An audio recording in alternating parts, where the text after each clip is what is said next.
ESPN Radio, 1080.com here, presents the podcast. UCF Marshall getting playing this weekend. I'm Eric Lopez, and here to break it down with me, the UCF Marshall weekend is none other from Herd Nation, Ryan Epling. Ryan, thanks for joining us. Hey, thanks for having me, Eric. Give me your thoughts now this weekend heading in for Marshall. It's kind of been a weird year for Marshall. They coming off a big win at Louisville. You beat Southern Miss at home. You had some tough losses against a tough schedule at West Virginia, Virginia Tech, and then at Ohio game. Your thoughts on the team so far? Well, so far, I think a lot of people thought this team would be either 1-4 or 2-3 at this point. I'm not sure that people thought necessarily that one of the wins would be over Southern Miss. I think a lot of people were looking at that Ohio game as a much more winnable game, but the Bobcats really spanked Marshall up in Athens 44-7. That came the week after that Southern Miss game. So this is a young Marshall squad. How does this team handle success? That's the question. To this point, it's too early in the season to make a full determination on that because the first time it happened, quite frankly, the follow-up performance wasn't very impressive.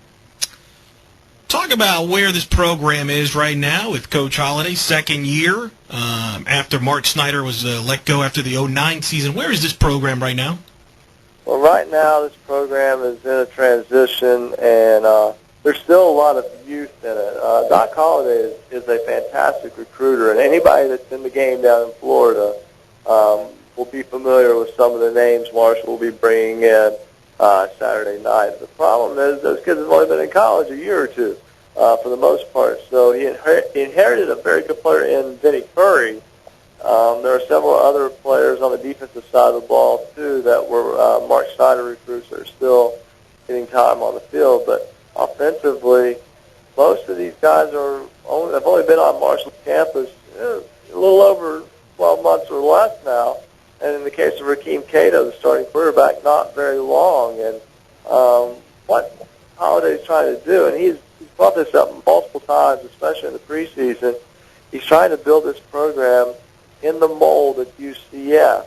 The idea is to not make a lot of mistakes with the football, control time of possession, and play good defense. And Marshall's done that twice this year, won both games. Failed to do so 3 times, lost those 3. You mentioned the quarterback, Cato, obviously has ties with Jeff Godfrey. They both played at Miami Central High School. Tell us a little bit more about Cato. Well, Rakeem Cato is a kid who, he came in, he did not get the luxury of coming in during the spring and getting that extra time. He came in summer practice, came in August. He's only been on campus now, a little over 2 months now or so, and flat out won the job. He's a kid who brings a lot of charisma to the position. He's an excitable kid. A lot of Marshall fans really rally behind him because, quite frankly, they haven't been satisfied with the quarterback play over the last 7 years or so. And Cato's a kid who gives you a lot of excitement. He's going to make mistakes. People accept that. But in that game against Louisville last week, no turnovers. And Marshall also had no 3-and-outs in that game. Was very good on third down, and Cato was able to convert some passes to a variety of receivers. One thing Rakeem Cato does a very good job of is getting everybody involved. And his first 6 completions last week went to 6 different players. So he's a guy that doesn't lock in on one receiver necessarily, and so far that's been pretty good for him. And sure, he's made some mistakes. He had 4 interceptions in the first half against Ohio. But then he's had a sparkling performance like he had last week as well. So, you're going to get an uneven year from this true freshman quarterback. He seems to have a favorite target in Aaron Dobson, who has 21 receptions, 4 touchdowns this year. Tell me about Dobson. Dobson is probably the best playmaker Marshall's had at wide receiver going back into the Mid-American Conference days with a guy named Darius Watts. I know Marshall and UCF only met a couple of times or 3 times when the two were in the Mid-American Conference together. But Dobson is a 6'3" kid, good frame. He's a true number 1 receiver. He spent much of the offseason nursing a hamstring injury. Didn't really participate a whole lot in the spring. Didn't participate a whole lot early in the summer. But he's nursed that back, and he's been very good number one target for Rakeem Cato.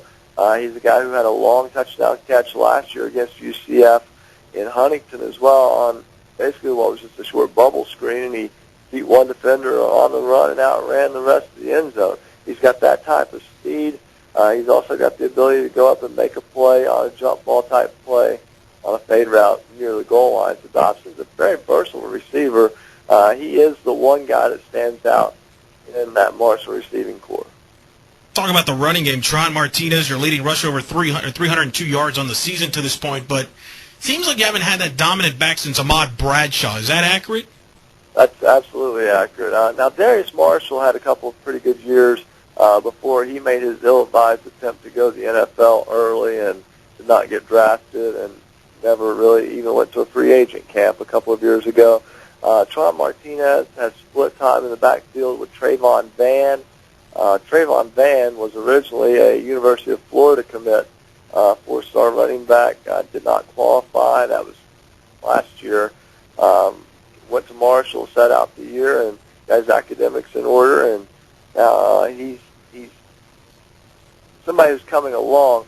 Martinez, you can tell, has been playing college football a year longer. He's a little bit more experienced, but Vann had his best game last week against Louisville.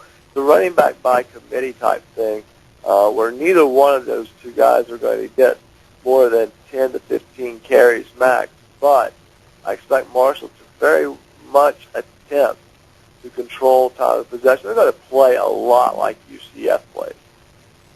We're speaking with Ryan Epling of Herd Nation. Defensively, you mentioned Vinny Curry, obviously the high-profile player.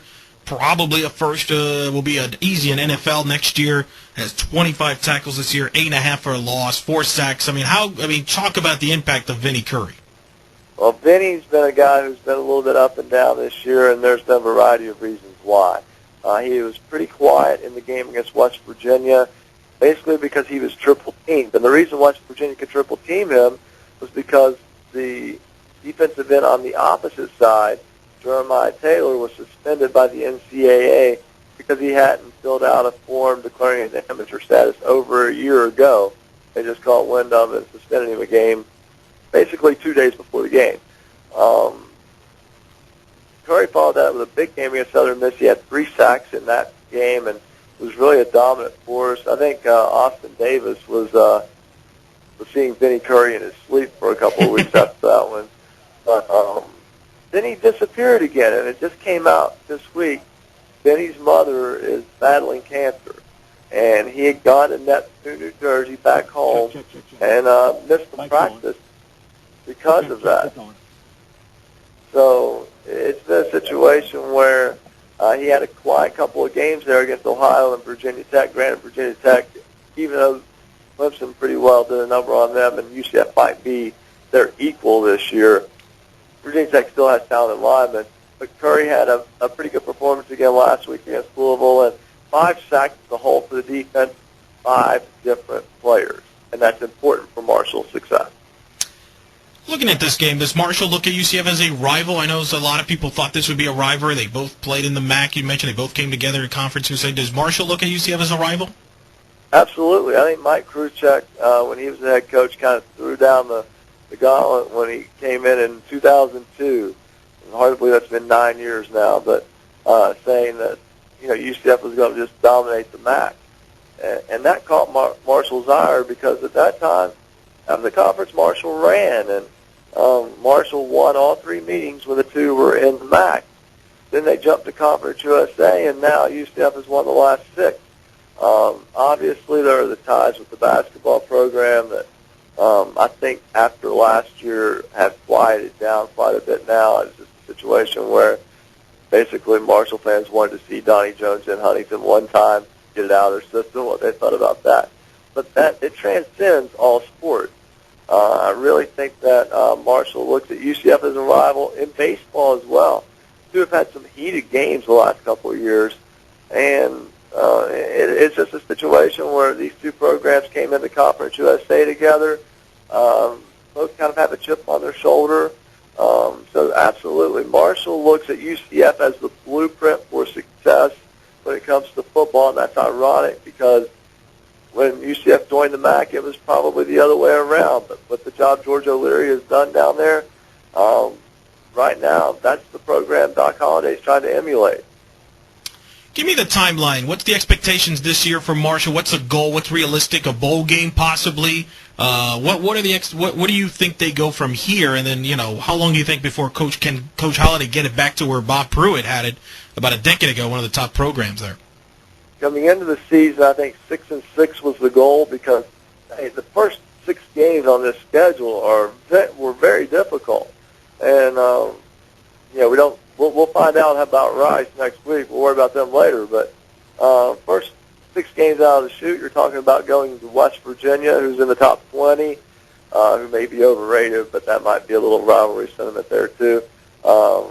Going to Louisville, who is in the Big East BCS program, playing Southern Miss at home, who was one of the top teams in Conference USA East. Virginia Tech at home. We all know about the Hokies.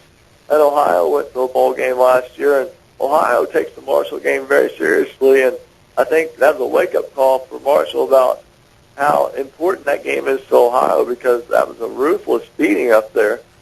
Frank Solich and company, they were up by 30 points, ran a fake punt, and I think that was deserved because Marshall pretty well rolled over in that game. But since then, played better the last 2 weeks. But you follow that gauntlet of 5 games up with your second conference game being a road trip to UCF, and schedule makers didn't do Marshall any favors there. No, they didn't. From that standpoint, 6-6 was the goal. 2-3 at this point is not looked down upon, and still 4 wins out of the remainder of the schedule. Rice, UAB, Memphis are 3 very winnable games. Then you're going to steal one from either East Carolina, Tulsa, Houston, or UCF. So certainly trying to get back to a bowl game is the goal for Marshall there. How much of a chance do you give them? What do they have to do to pull the upset against UCF? UCF's a heavy favorite. They've won the last 6. Won the game up there last year at Marshall in a game that was delayed by weather during the game. That's what we remember from that game. Of course, they had that classic ending 2 years ago. So these 2 teams have had a knack for some interesting games. Sure have. And, UCF and Marshall have – it's been a game that, last year UCF was flat out better. And that was one of the worst performances Marshall has put on in that stadium since it was built in 1991. UCF, quite frankly, had a lot to do with that. The way they controlled the line of scrimmage was very impressive, and that's going to be a key to this game. I've noticed that UCF has fumbled 10 times, though, already in just 4 games. Marshall has forced 9 fumbles in 5 games. So Marshall's got to force turnovers, not turn the ball over. And in a game where both teams are going to try to control the clock, whoever takes the best advantage of that will probably have a good chance. And, Marshall's defensive front is as good as any in Conference USA, and I would put it up there probably among the top 20 defensive fronts in the country. Let's put it this way. 3 of Marshall's 5 opponents thus far have been spending the week after the game lamenting about how poor their offensive line is. And quite frankly, I think that's been a lot to do with Marshall's defensive front. So if Marshall's defensive front can control the line of scrimmage against UCF, that gives the Herd a chance to win. But if they don't, it could be a long night in Orlando. And, boy, Marshall fans are tired of hearing that, but that's just where the program is right now. And you mentioned earlier where it's going. I still think they're about 2 years away from being a chance to have a special team. Next year, a chance to be a serious East contender. But, hey, get a win at UCF this week, and all of a sudden, that timeline moves up a little bit. Should be interesting. It's always interesting when Marshall and UCF get on the field. Some great memories from those matchups. Ryan, thank you for joining us. Tell the audience where they can find you. You can find us at herdnation.com. We're on the Rivals Network. We cover Marshall recruiting. We had a story about Marshall basketball recruiting, and I know a lot of folks down there are in the game in terms of the Florida football connections.